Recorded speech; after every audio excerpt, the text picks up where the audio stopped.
I learned to hold things in and not talk about them. Didn't have a safe place. It's hopeless. You have nowhere to go, nowhere to turn. You don't know what to do.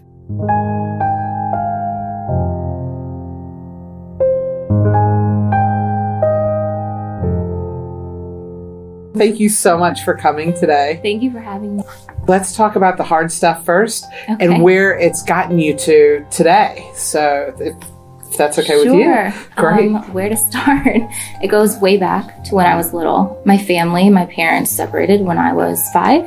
There was a lot of conflict there that I didn't realize till much later. Understand. So lots of secrets. There's always been lots of secrets in my family. You need to appear perfect and don't talk about things. They get brushed under the rug. So I learned to hold things in and not talk about them. Didn't have a safe place. Throughout my life, that's how it's been. I haven't been able to share things, and I've gotten into several abusive relationships that I wasn't able to talk about with anyone. It wasn't safe. My mom would brush it under the rug, act like it didn't exist. And she struggles with mental illness as well. So she was kind of emotionally absent. And my dad, he always had a different girlfriend. You know, there was no real stability, consistency Interesting. in my life.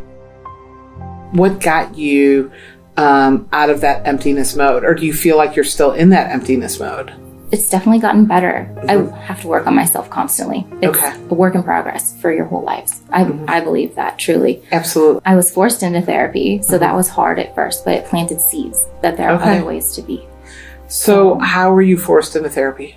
My parents, Okay. and also I was on probation 3 different times, Okay. so I had to.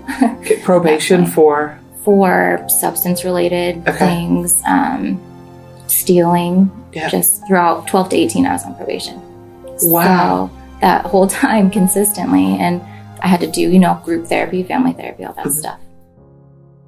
Walk me along the aha moments that you've had that you feel really good about. Oh my gosh, it was a journey. Sure. Lots of blessings in disguise. Yeah. His dad starts with his dad being in prison. I get my acceptance letter, which is amazing. And then there's cops at my door 5 minutes later, literally. So it's like this roller coaster. Wow. So How did that go?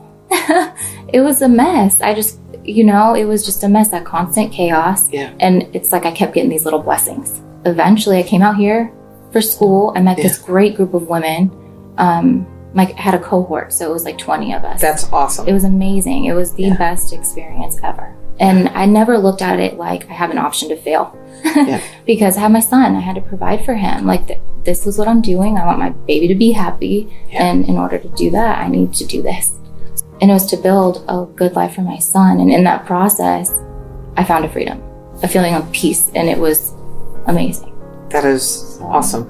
That is great. So how do you help people today? They can say whatever it is. I want to understand. I'm not there to judge. I'm not there to tell them what they need to do.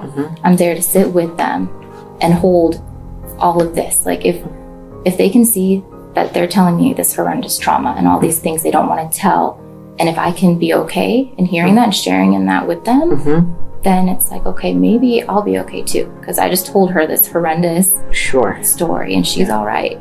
So just that connection. It's a connection and sitting with it. So it's connection. It sounds like being a really good listener. Yeah, being engaged, fully engaged. I want to know. Having somebody who actually cares about what you're saying and wants to understand. That's where it's at. It's huge. It makes all the difference. It's incredible because I have felt the same feelings or been through similar struggles. Even if the situation is different, I felt that hopelessness and that sadness and seeing no way out, And so to be able to, like, through my experience, know that there's hope for them too and try to share that with them.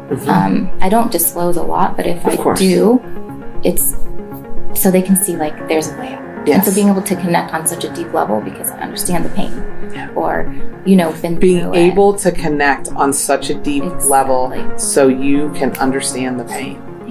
Huge. That's a massive statement. Where's the greatest need? Within the community or that you matter. You have to take care of you before you can help anyone else. It's like the whole analogy, like the the mask, the oxygen mask on the plane. Yeah. They always tell you to put yours on first and then help your child, whoever's with you.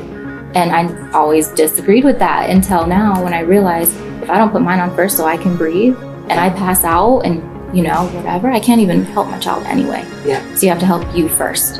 Yeah. You know, so helping you first is a big deal. And it's not selfish. It's not a selfish thing. You have to, or else you can't help anyone else. Yeah. And that's a hard thing to learn and realize. Yes, absolutely.